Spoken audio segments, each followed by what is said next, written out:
this section, we'll first take a brief look at the shape of the brain and its main parts.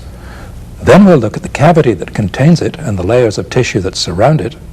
Then we'll return to the brain itself and look at it in more detail. Here's the brain. Much the largest part of the brain is the cerebrum. The cerebrum is partly divided in the midline into two cerebral hemispheres. Below the cerebrum, and separate from it, is the smaller cerebellum. The cerebrum and the cerebellum both grow out of the brainstem. The brainstem becomes continuous below with the spinal cord. The brain is contained within the cranial cavity. Here's the cranial cavity in a dry skull. It's almost the same shape as the brain. As we saw in the last tape, two big steps divide the floor of the cavity into three parts. The sphenoid ridges separate the anterior cranial fossa from the middle cranial fossa. This part of the cerebrum, the frontal lobe, occupies the anterior cranial fossa. This part, the temporal lobe, occupies the middle cranial fossa. The petrous temporal bones separate the middle cranial fossa from the posterior cranial fossa. The posterior cranial fossa contains the cerebellum and the brainstem. Here's the foramen magnum. Now let's see how the cranial cavity looks in the living body.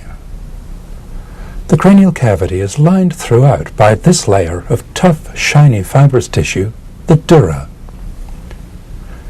Below, the layer of dura passes through the foramen magnum, becoming continuous with the dura that lines the vertebral canal.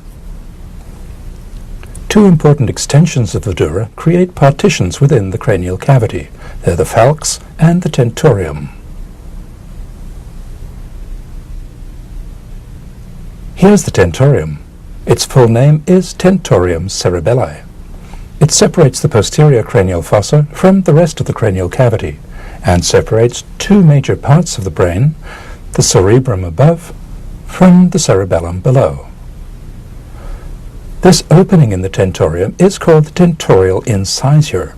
The brainstem passes through it. The tentorium is attached along this line on the occipital bone and along the edge of the petrous temporal bone. Its attachment ends at the posterior clinoid process. The upper surface of the tentorium is continuous with the dura of the floor of the middle cranial fossa. In the midline, the tentorium is attached to the other major partition, the falx, which we'll add to the picture. This is the falx. Its full name is falx cerebri. The falx forms a midline partition between the two cerebral hemispheres. Here's its attachment to the tentorium. Along its length, it's attached to the occipital, parietal, and frontal bones. Here in front, the falx is attached to the crista galli. To see the falx in cross-section, we'll divide it along this line. Near its attachment, the falx splits into two layers, leaving a triangular space for the superior sagittal sinus, an important part of the brain's venous drainage system, as we'll see later in this tape. Now we'll move on to look at the layers of tissue that give the brain a protective covering and maintain its special fluid environment. These three layers, the dura, the arachnoid, and the pia, are collectively called the meninges. We've already taken an inside look at the outer layer, the dura.